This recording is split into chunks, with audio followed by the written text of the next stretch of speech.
May what I speak, may what you hear be in the name of the God of love, who creates, redeems, and sustains every single one of us. Amen. Please be seated.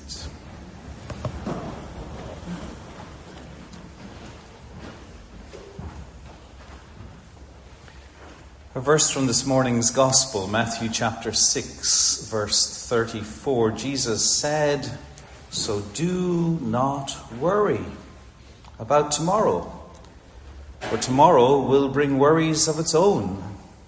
Today's trouble is enough for today."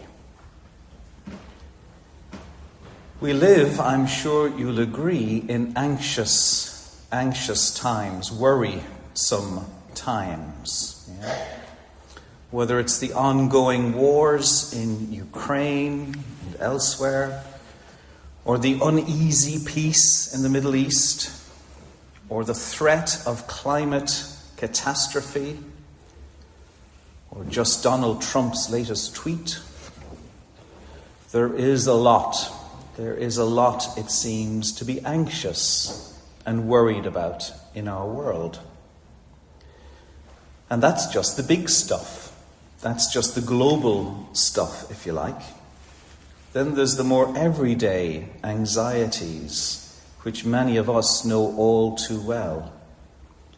Anxiety, for example, about our health, or anxiety about the health of our loved ones, or anxiety about money problems, work stresses, relationship troubles, anxiety about, well, you name it. Many of us have much to worry about, much to be anxious about. And so when we hear gospel readings like this morning's one, where Jesus tells us not to worry, do not worry about tomorrow, he says. When we hear such passages, some of us could be forgiven for thinking, "Don't worry, you say? Well, I wish it was that simple, Jesus. How I wish I could just snap my fingers and decide by sheer force of will not to worry." But life doesn't really work like that. In fact, before I go any further, let me also say this. I know that for those who are going through especially difficult times in life, for them to be told, "Oh, don't worry," or "think positive thoughts," or "cheer up, worse things happen at sea," I know that such sentiments, however well meant, can actually be deeply hurtful and enormously counterproductive. Such comments can be a sort of toxic positivity, which can make people who are already feeling bad feel even worse. And I know too that for many Christian people, church-going people, they sometimes feel an added guilt that their worrying is perhaps a sign of a lack of faith. Yeah? If I had real faith, I wouldn't be worrying so much. I've seen that over the years, and I've seen the damage it can do. So this is deep water. This is deep, deep water we're in. And so what I say to you this morning, I hope, with as much care and sensitivity as I can muster. So with those preliminaries in place, what then are we to make of this gospel reading from Matthew? Is it just more self-help advice? Is it 10 steps to a worry-free life? Or is there something more going on? Well, here's my personal take on it. For me, the key to interpreting, to understanding this passage from Matthew chapter 6, part of the Sermon on the Mount, is to read it alongside a passage from Matthew chapter 26, the agony in the Garden of Gethsemane. You see, here's the surprising, maybe even shocking thing, and I noticed this for the first time myself when I prepared this sermon. In Matthew chapter 6, Jesus says, "Do not worry about tomorrow." And yet in Matthew chapter 26, we see Jesus himself doing just that. We see him worrying about tomorrow. It's true. Just read it and you'll see. You remember how Matthew chapter 26 goes. On the night before he died, after the Last Supper, Jesus brought his disciples to the Garden of Gethsemane to pray. And knowing what was to happen tomorrow, the next day, Jesus was, as the text tells us, deeply, deeply grieved, deeply worried. Of course he was. Who wouldn't be? "Father, if it is possible," he said, "let this cup of suffering pass from me." You remember? In fact, Luke's version of the event goes even further and tells us Jesus was so worried, he was in such anguish and emotional pain that night that, quote, "his sweat became like great drops of blood falling down on the ground." Wow. It's an extraordinary episode.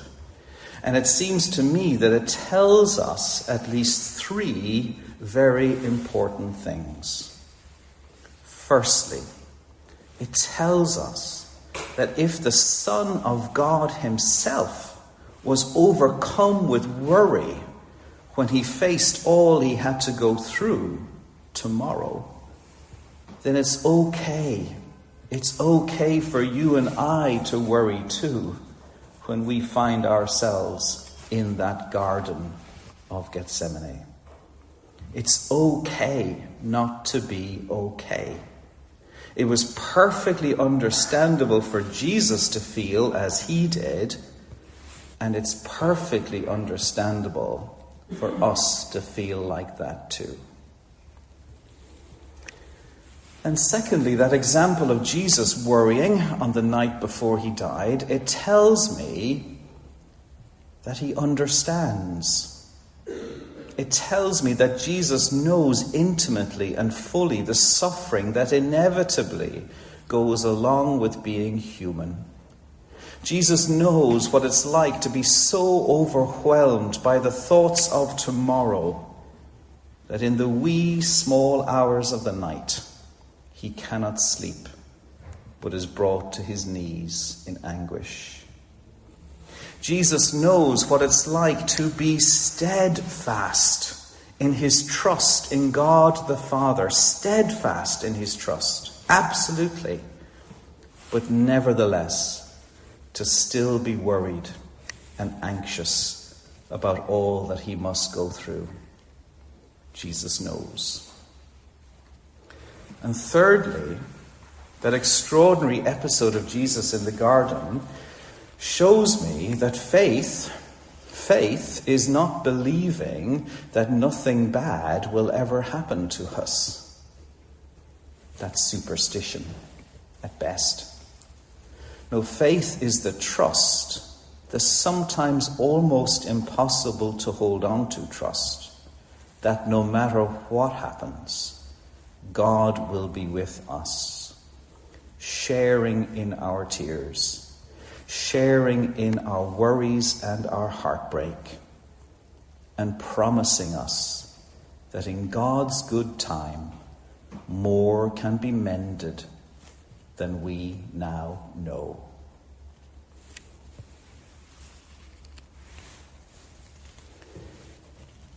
So here's what we're going to do today. In a few minutes' time, we'll do yet again what Christians have been doing now for 2,000 years. We'll take some ordinary looking things, a little bread, a little wine, and we'll break the bread and we'll pour out the wine, and we'll do it to remember. We'll do it to remember how Jesus was broken, just like the bread, how Jesus had his body broken on the cross to show us just how far love will go to bring us home. And we'll do it to remember how Jesus was poured out, just like the wine, how Jesus poured out his tears, his sweat, his blood in love for us and for his friends.